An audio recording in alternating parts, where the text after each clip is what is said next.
Hey guys, so I got home and I saw this. Looks like Nintendo of America, not Nintendo, not Japanese Nintendo, Nintendo of America. Um, might be in a bit of a sticky situation, kind of like Blizzard. Um, New report details sexual harassment and gender discrimination at Nintendo of America. Who would have thought? You know, all these companies in America that try forcing the BS, woke bullshit, they're always the ones who get accused of it. Look at Blizzard. Exact same fucking thing. They're trying to put all this fucking woke shit into the games, gender this. And first off, it's Nintendo. It's supposed to be family friendly, and most families don't give a flying fuck about any of that. But then you have sexual harassment and gender discrimination. It's almost like it's like the weakest dogs bark the loudest. Well, the ones who are like trying to be the most woke have the most to hide. Like Blizzard, they're like, "Oh, look at us. We're making gay characters. We're doing this, we're doing that." It's like, "Yeah, but you're fucking sexually harassing women in the company." It's like, but look at our characters. They're diverse." It's like, "Yeah, but you're sexually harassing women in the company. You're discriminating against women in the company. So you can make all the woke bullshit you want. You're still discriminating against people, which is kind of going against the very thing you keep preaching." But Nintendo is famous for having a family-friendly image and games that people of all ages can enjoy. But a report by Kotaku paints the picture of a company that's not so different from other gaming giants that have been previously been accused of fostering a frat boy workplace culture. The publication talked to several female game testers who recounted how they were harassed by their colleagues and how they were paid less than their male counterparts. One of Kotaku's main sources is a former game tester called Hannah, who was allegedly told to be less outspoken after she reported the inappropriate behavior of a full-time Nintendo employee in a workplace group chat. I believe it. Blizzard was doing the same fucking thing. They were telling everyone to pretty much shut the fuck up. If there was a woman who came to complain to them and say, "Hey, I'm being fucking sexually harassed," they're like, "Just shut the fuck up." Um, where were we? The employee posted a copy of a Reddit post detailing. Oh wait, what? No, wait. Where? Okay, the employee reportedly posted a copy of a Reddit post detailing why Vaporeon was the best Pokemon to have sex with, and justified why it was okay to be sexually attracted to Paimon, a Genshin Impact NPC with a childlike appearance. First off, for anyone who doesn't know the Vaporeon meme, so this is the Vaporeon meme. This was posted on Reddit. So it says, "Hey guys, did you know that in terms of male, human, and female Pokemon breeding, Vaporeon is the most compatible Pokemon for humans?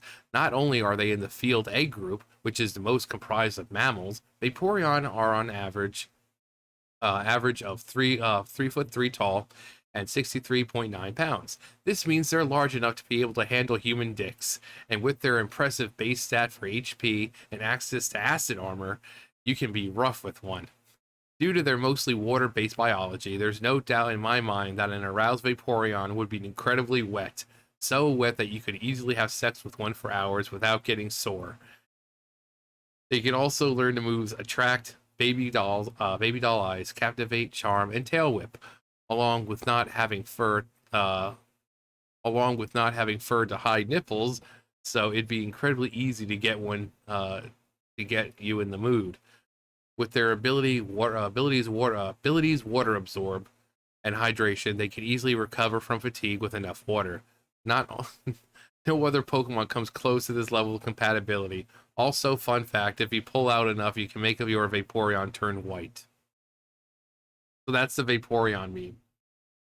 Um, Stupid, because people are like, why are we talking about having sex with Pokemon? As if you've never thought about it. You know, Vaporeon wouldn't have been one that I thought of. I always see people talking about like Gardevoir or Lopunny or Hell, even Jinx, those large, luscious lips of hers. Ah, Jinx. um, and then Paimon. Okay, so the deal with Paimon is she has a childlike body, but she's old. Like, she's past the age of consent. She's past the age of drinking, for drinking legally. She's older than she's a couple hundred years old, I'm guessing. So yeah, it's weird that people are attracted to someone who has a childlike body, but when people go in terms of age, she's technically she's legal, so people can't really say, "Oh, that's it is weird," because she does have a childlike body. But it's like Kusanali, Lesser Lord Kusanali. She's 500 years old. She's like this fucking tall. And trust me, people are attracted to it. Just never go to Rule 34. Here I am looking like up some stuff for the game, and I just put in Kusanali, and I go to the images, and yeah, I'm just trying to find out what she looks like, because this was back when it was teased and all that. I'm like, oh, okay, that's what she actually looks like, because the things were leaked. I'm like, okay, let's see if anyone is maybe a bigger model of it, so you can actually see details and all that. Rule 34 works fast. Let's just say that. Um, Hannah, who is a contractor, sorry for getting off topic there. Hannah, who was a contractor, also found that she was being paid $3 less than a junior male tester and struggled to get her contracting agency to agree to a pay increase. As a queer worker, she was subjugated to inappropriate comments by male colleagues whose advances she'd rejected as well. Oh, you're lesbian? That's kind of sad, a significantly older colleague told her after starting to work at the company. Like I said, oh, actually, oh, that's I should probably not say anything because it's like right there. You can see it in that paragraph right there about Blizzard. Um, Hannah's experiences are similar to what many of the other female testers Kotaku had interviewed went through. Some of them talked about how Melvin Forrest, a product testing lead at Nintendo of America, went after all the associate girls and frequently commented on their weight and appearance. They said Forrest was in charge of deciding on contractor schedules and on who gets to return after a project, so female testers were forced to go along with him. Another contractor was stalked by a more senior tester for months, but the well-connected perpetrator threatened to get her fired if she reports it. Yep, sounds like Blizzard. It's like I said, all these companies in America, you don't have this type of shit from what it looks like in Japan. But the American companies who try to put in all the woke bullshit into the games and this and that, this is what's going on behind the scenes. So they're saying, "Oh, look at us, we're so woke and we're so progressive," but then they're fucking sexually harassing women. They have like a frat boy style lifestyle there. Um, if talking about how her being a lesbian and this and that, sexual advances. But it's like I said, it's like with Blizzard. It's like, but look at all our diverse characters. Yeah, but you sexually harass women and don't do shit about it. But look, we have LGBTQ plus representation. But your company is horrible. You have sexual harassment and other horrible shit going on, and you don't do anything about it. But um, uh, look, a black gay character. So it's like, great, you're putting all the shit in the game. You're a terrible company. Like I said, the weakest dogs bark the loudest, or in this case, like the most woke, are usually the biggest perpetrators of this shit.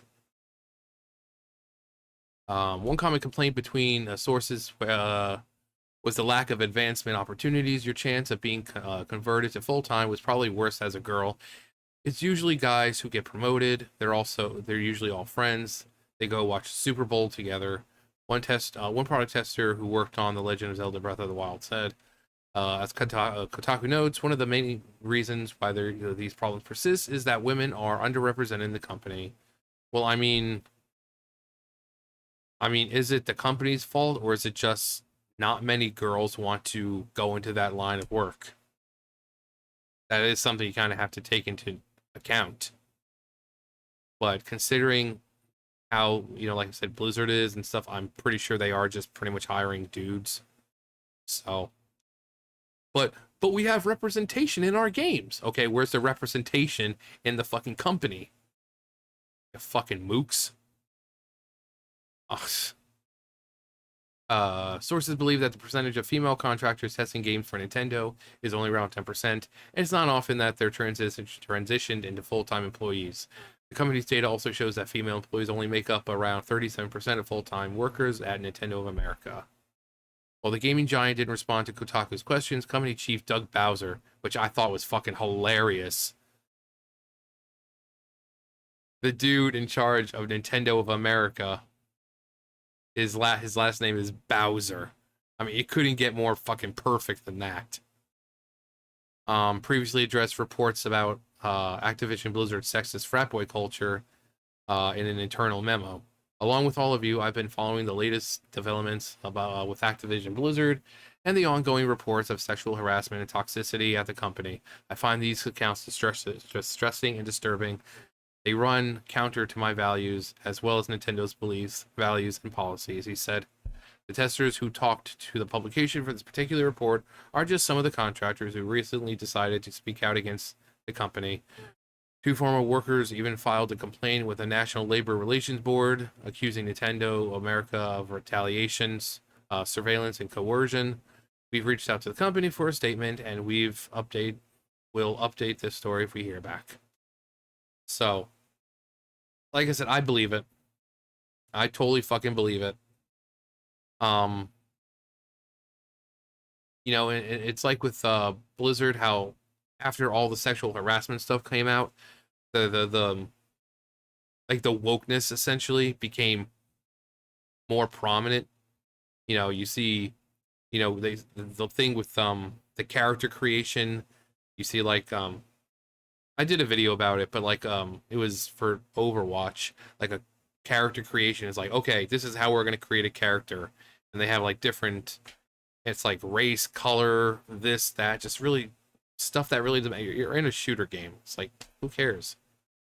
All the stuff that they did with WoW. It's like, uh-oh, that portrait of a woman has her boobies showing a little bit, like a little bit of cleavage. We got to change that to a fucking bowl of fruit.